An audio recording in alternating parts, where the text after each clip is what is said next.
Hi guys, welcome to Anushala by Anushri. I have got many requests for making course on 9th and 10th standard. ठीक है, एकदम से बहुत कुछ possible नहीं है, लेकिन I am trying to make course on 9th standard also. ठीक है, 9th स्टैंडर्ड की शुरुआत करेंगे हिस्ट्री से. Now it is important to understand कि हम किस क्लास में या हम किस लेवल पर क्या चीज़ पढ़ रहे हैं. 6th, 7th एंड 8th ये तीनों में हम पढ़ते हैं इंडियन हिस्ट्री के बारे में, है ना, ancient, medieval and modern. But 9th और 10th में हम क्या पढ़ रहे हैं? 9th में बेसिकली हम पढ़ेंगे वर्ल्ड हिस्ट्री के बारे में और 10th में हम पढ़ेंगे आफ्टर इंडिपेंडेंस की कहानी. राइट नाउ 9th की शुरुआत कहाँ से हो रही है? फ्रेंच रेवोल्यूशन से. फ्रेंच रेवोल्यूशन मीन्स ऑब्वियस है कि बात हो रही है फ्रांस की. और फ्रांस क्या है? फ्रांस एक कंट्री है in the continent Europe having the capital Paris. ठीक है, अब चैप्टर शुरू करने से पहले एक छोटी सी इंफॉर्मेशन मैं देना चाहूंगी कि 9th स्टैंडर्ड में हिस्ट्री के साथ परेशानी क्या है? चैप्टर्स बहुत बड़े. ठीक है, और चैप्टर्स बड़े होने के कारण क्या होता है कि जब हम चैप्टर के एंड तक पहुंचते हैं हम चैप्टर की शुरुआत भूल जाते हैं. आउटकम पर आते आते कॉजेज और रीजंस भूल जाएंगे. ठीक है, लेकिन इसे कब बच सकते हैं? जब हम पूरी स्टोरी को, पूरे चैप्टर को समझेंगे, ना कि उसको रटेंगे. ठीक है, so here I am trying to make it easy for you people, है ना. हम स्टोरी तरीके से पूरे चैप्टर को समझेंगे. Right, so let us begin with the French revolution. See, French मतलब फ्रांस की सोसाइटी के बारे में बात हो रही है ना, फ्रेंच कंट्री के बारे में बात हो रही है. एंड रेवोल्यूशन का मतलब होता है कि जब सिटीजन्स जो होते हैं, जो पीपल होते हैं, वो क्या करते हैं? दे स्टार्ट टू रिवोल्ट, है ना, वो विद्रोह करने लगते हैं, विरोध करने लगते हैं अगेंस्ट द अथॉरिटी, और we can say against the king, queen और अगेंस्ट द गवर्नमेंट. ठीक है, मतलब कि फ्रेंच के पीपल किस तरीके से रिवोल्ट करते हैं ये पढ़ना है हमें इस चैप्टर में. फाइन, अब रिवोल्ट करने का कुछ कारण तो होगा. ठीक है, तो रिवोल्ट का कारण क्या था उसके लिए हमें पढ़ना पड़ेगा कि फ्रांस में जो सोसाइटी थी उसका नेचर क्या था. ठीक है, वहां की गवर्नमेंट कैसी थी, जो किंग थे वो कैसे थे, और कौन कौन से ऐसे रीजंस थे जिसकी वजह से पीपल को रिवोल्ट करना पड़ता है. पीपल रिवोल्ट कब करते हैं? जब कोई बहुत बड़ा रीजन हो. राइट, जब उनके सर्वाइवल पर बात आ जाती है. Otherwise people they choose not to revolt. ठीक है, so let us start with the French revolution. Story कहाँ से शुरू हो रही है? 14th जुलाई 1789. ठीक है, इस डेट से क्या शुरू हो जाते हैं? पेरिस में राइट शुरू हो जाते हैं. ठीक है, वहां पर लोग दंगे करने लग जाते हैं. जो किंग होता है लुईस 16 उसके अगेंस्ट लोग रिवोल्ट कर रहे हैं. ठीक है, अब रिवोल्ट कर रहे हैं तो कुछ तो कारण होगा, है ना. वहां पर क्या होता है? फ्रेंच सोसाइटी में एक खबर फैलती है. किंग लुईस 16 जो होता है वो क्या बोलता है अपनी ट्रूप को, अपनी आर्मी को, कि आप जाइए और पेरिस सिटी में एंटर करिए, है ना, लोगों को कंट्रोल करने की कोशिश कीजिए. बट अमिट्स ऑल दिस वहां पर एक र्यूमर फैल जाता है, एक अफवाह फैल जाती है कि जो किंग है now he is going to command the troops to open fire on the citizens, है ना, लोगों पर ओपन फायर करने के लिए जो किंग है वो ऑर्डर देने वाला है ना. ऐसे र्यूमर फैल जाते हैं पूरी सोसाइटी में, जिसके कारण क्या होता है? जो पीपल होते हैं वो खुद ही अपना एक मिलिशिया फॉर्म कर लेते हैं. ठीक है, मतलब कि एक ऐसा ग्रुप जहां पर जो सोल्जर्स हैं, जो लड़ने वाले लोग हैं, वो अनप्रोफेशनल है ना, वो प्रॉपरली प्रोफेशनल सोल्जर्स नहीं है, लेकिन उनको कुछ ना कुछ मिलिट्री ट्रेनिंग का आइडिया है. ठीक है, but they are not professional soldiers. अब ये लोग क्या करते हैं? अपना एक मिलिशिया फॉर्म कर लेते हैं और ये इंतजार नहीं करते ट्रूप्स का कि ट्रूप्स हम पर अटैक करेंगे तो हम उन पर अटैक करेंगे. पीपल्स मिलिशिया जो होता है वो सामने से गवर्नमेंट के ऊपर, जो सामने से किंग होता है उसके ऊपर अटैक करना शुरू कर देते हैं. किस तरीके से? ये लोग पहुंचते हैं एक प्रिजन में, है ना, गवर्नमेंट ऑफिस को. सबसे बेहतर तरीका इनको क्या लगता है कि गवर्नमेंट ऑफिस को, गवर्नमेंट बिल्डिंग्स को टारगेट करना चाहिए. क्यों? क्योंकि अगर हम गवर्नमेंट बिल्डिंग्स को टारगेट करेंगे तो क्या होगा? गवर्नमेंट उससे डायरेक्टली अफेक्ट होगी, है ना. जैसे हम अपनी डेली रूटीन में देखते हैं कि अगर किसी रीजन में लोगों को गवर्नमेंट के अगेंस्ट कोई प्रोटेस्ट करना है तो अगर वो वायलेंट तरीका चुनते हैं तो कौन सा तरीका चुनेंगे? बसेस को जलाना. ठीक है, पब्लिक प्रॉपर्टी को हार्म करना, जिससे क्या होता है? जो गवर्नमेंट है उसको डायरेक्टली अफेक्ट होता है. तो ये क्या करते हैं? गवर्नमेंट प्रिजन चुनते हैं. प्रिजन का नाम है बेस्टील. ठीक है, अब बेस्टील के प्रिजन को चुनते हैं और वहां पर अटैक कर देते हैं. वहां पर अटैक करते हैं, वहां के जो कमांडर होते हैं उनको मार देते हैं. कमांडर को मारने के बाद क्या करते हैं? वहां पर जो 7 प्रिजनर्स होते हैं, उस प्रिजन में केवल 7 प्रिजनर्स होते हैं, उनको रिलीज कर देते हैं. और कोशिश करते हैं कि वहां पर जितने भी आर्म्स होंगे, ठीक है, जितने भी आर्म्स मतलब, आर्म्स का मतलब यहाँ हाथ नहीं, आर्म्स का मतलब है वेपन्स, राइट, आर्म्स का मतलब क्या है, वेपन्स, हथियार, ठीक है। और कोशिश करते हैं कि जितने भी हथियार वहां से लिए जा सके ये उसको कैप्चर कर लेते हैं, ठीक है। बेसिक एम एक यही होता है कि गवर्नमेंट ऑफिसेस को या गवर्नमेंट बिल्डिंग्स को अटैक करेंगे तो गवर्नमेंट को भी समझ में आएगा कि people are revolting as well as they can get some arms, ठीक है, क्योंकि पीपल्स मिलिशिया है, उसके पास अपने खुद के कोई हथियार नहीं है, फाइन। देन व्हाट हैपेंस, वहां पर अटैक करते हैं, वहां के कमांडर को मार देते हैं, 7 प्रिजनर्स को रिलीज करते हैं, जितने भी आर्म्स मिलते हैं उनको ले आते हैं और साथ में पूरे बेस्टील को डिमोलिश कर देते हैं, मतलब उस बिल्डिंग को पूरा ही तोड़ दिया जाता है। पीपल वर सो आउटरेज्ड कि वो क्या करते हैं, जो स्टोन पीसेस होते हैं प्रिजन ऑफ बेस्टील के, उनको मार्केट में बेचते हैं और लोग उनको खरीदते भी हैं। क्यों? क्योंकि वो उसको एक निशानी के रूप में रखना चाहते थे कि पहली बार पीपल ने गवर्नमेंट के अगेंस्ट, किंग के अगेंस्ट आवाज उठाई है और उसमें वो सक्सेसफुल हुए हैं, right. So this was the right, है ना, जो रायट्स हुआ था उसकी स्टोरी लाइन ये, ठीक है। सी, there were rumors that king would soon order the troops to open fire on public.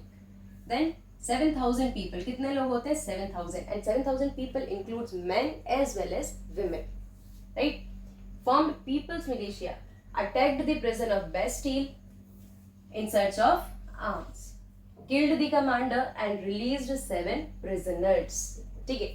Then demolished the prison, stone fragments were sold in the markets, fine. So this is what I have already explained to you. Now after that what happens, more riots in Paris and countryside against high prices of bread, ठीक है।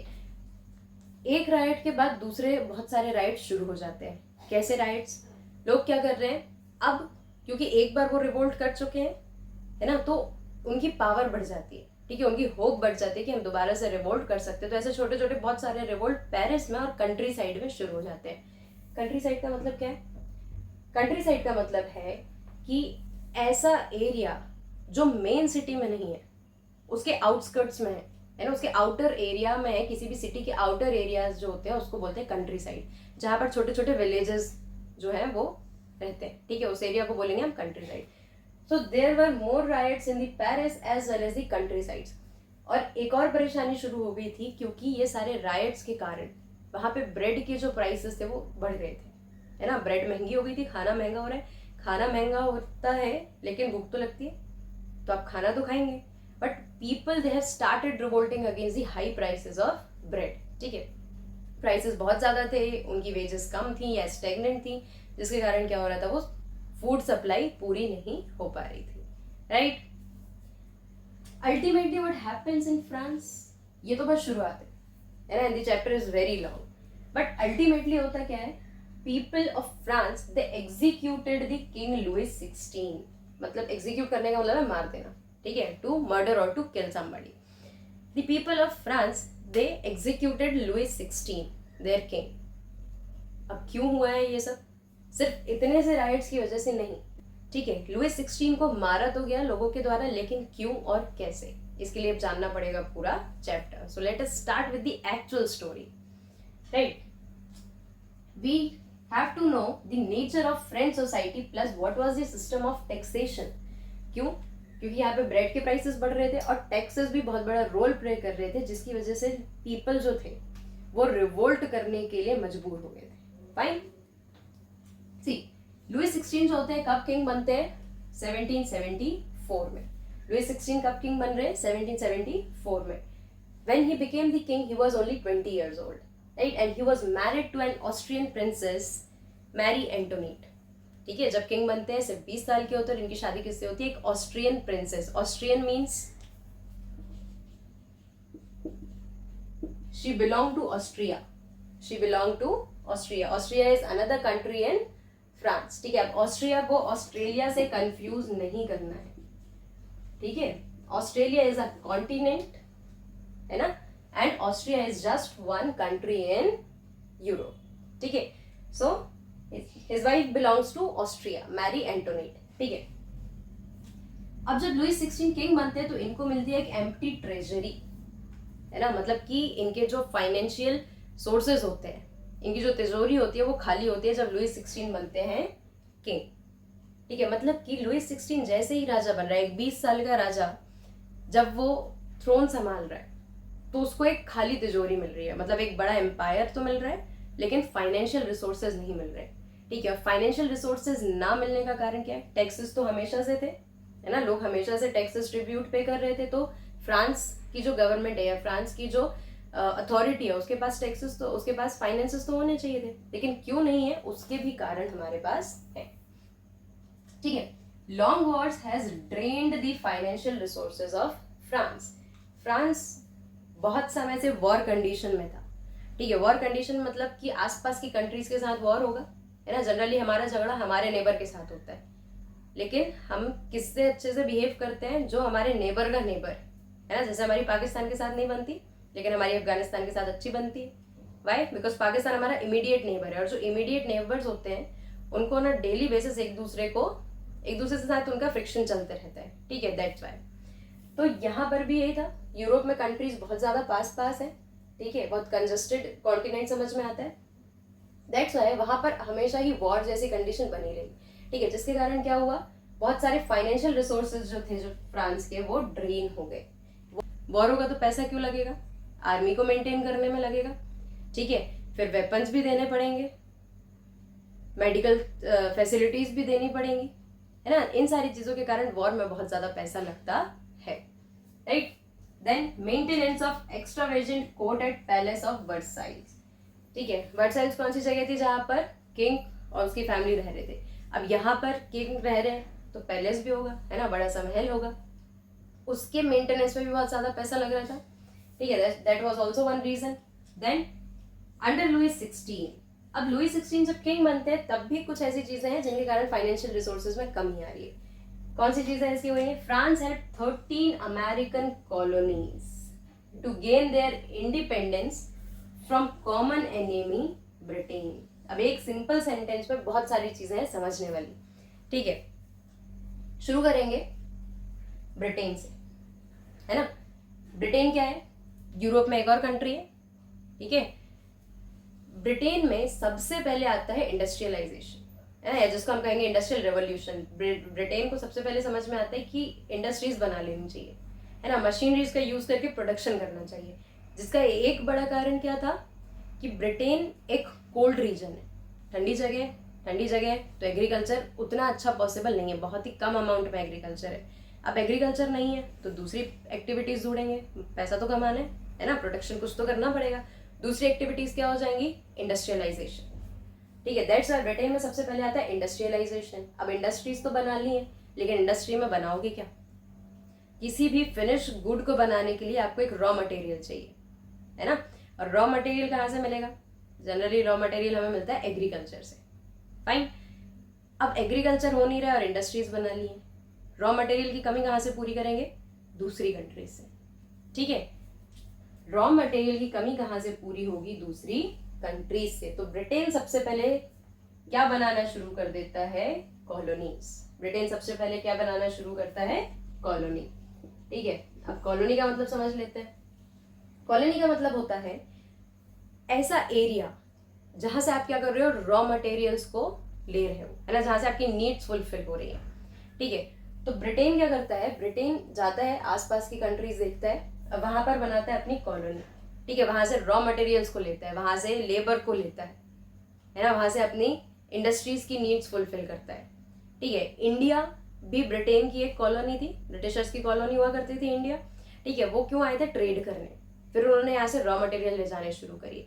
फिर जब उनको trade करने में कुछ कुछ problem समझ में आई कि जो रूलर्स हैं वो प्रॉब्लम्स क्रिएट कर रहे हैं, है ना, हमारा ट्रेड अच्छे से फ्लरिश नहीं कर पा रहा है इंडियन रूलर्स के कारण, तब वो क्या करते हैं? शिफ्ट हो जाते हैं रूलिंग पे। ठीक है, they shifted from trade to territory.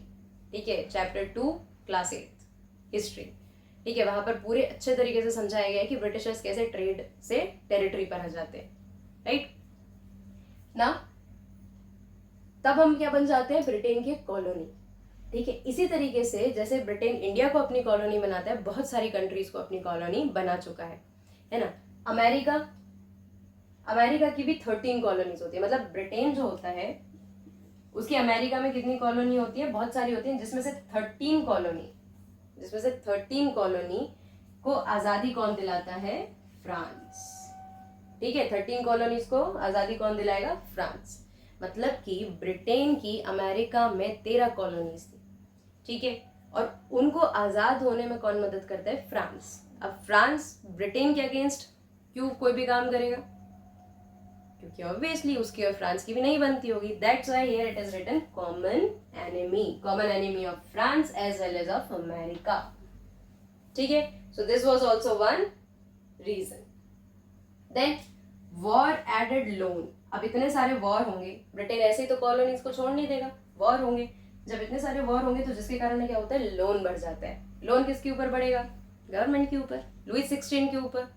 ठीक है, अब लुई 16 लोन कहाँ से लेगा? या तो किसी दूसरी कंट्री से लेगा, या तो फिर अपनी ही कंट्री में रहने वाले कुछ वेल्दी लोगों से लेगा। ठीक है, तो उसकी कंट्री में रहने वाले जो वेल्दी लोग होते हैं, जो पैसा देते हैं उसको, लोन देते हैं उसको, they started charging 10% interest. Interest का मतलब क्या है?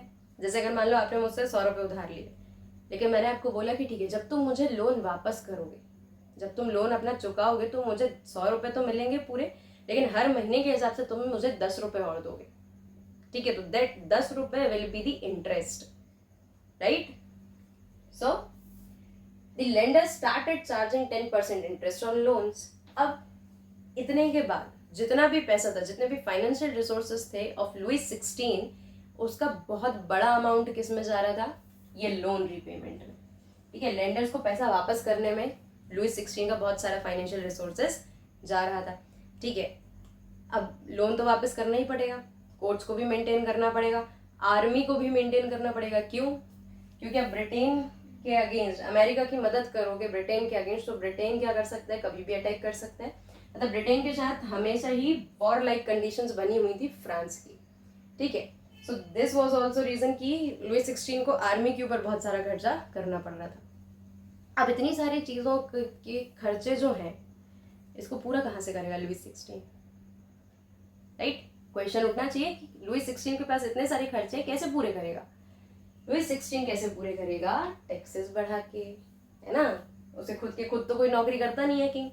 ठीक है, तो पैसा कहाँ से आएगा? जो लोग उसके यहाँ काम कर रहे हैं, ठीक है, जो उसकी कंट्री में रहने वाले लोग हैं, जो पैसा अर्न कर रहे हैं, वो उसको कुछ ना कुछ टैक्सेस देंगे। ठीक है, आज हम इंडिपेंडेंट है, लेकिन हम भी कुछ ना कुछ टैक्सेस अपनी गवर्नमेंट को दे रहे हैं, जिसके बदले में गवर्नमेंट जो है वो हमें फैसिलिटीज, हमें सर्विसेज प्रोवाइड कर रही है। फाइन, तो टैक्सेस कौन बढ़ा देगा? अब Louis 16 to meet its regular expenses of maintaining the government, schools, courts as well as army. Louis 16 increased taxes. ठीक है, फाइनेंशियल रिसोर्सेज को मेंटेन करने के लिए, उनको दोबारा से भरने के लिए लुई 16 ने क्या कर दिया है? टैक्सेस को बढ़ा दिया है। ठीक है, तो क्या बस टैक्सेस को बढ़ा देने से उसको एग्जीक्यूट कर दिया होगा? नहीं, बहुत सारे रीजन थे। सबसे पहले तो हमें ये देखना पड़ेगा कि सोसाइटी में टैक्स कौन पे कर रहा था। ठीक है, कितने टाइप के लोग थे, कितने क्लासेस थे, क्या कोई इकोनॉमिकल डिवीजन था, उनमें से टैक्स कौन पे कर रहा था, किसके ऊपर ज्यादा टैक्स था, किसके ऊपर कम टैक्स था। जो लोग टैक्स पे कर रहे थे, क्या वो इतना अर्न कर पा रहे थे कि वो टैक्स दे पाए? ठीक है, ये सारी चीजें हम देखेंगे अपने नेक्स्ट लेक्चर में। Right, so I hope I made it clear to you. Story की तरह पढ़ेंगे तो चैप्टर जो है ना तो वो लेंदी लगेगा और ना ही बोरिंग लगेगा। Right, so you can ask me if you have any doubt in the comment section. If you like the lectures, if you like the teaching method, help me out to spread it to more and more people. Right, do share it with your friends and the other students. Thank you.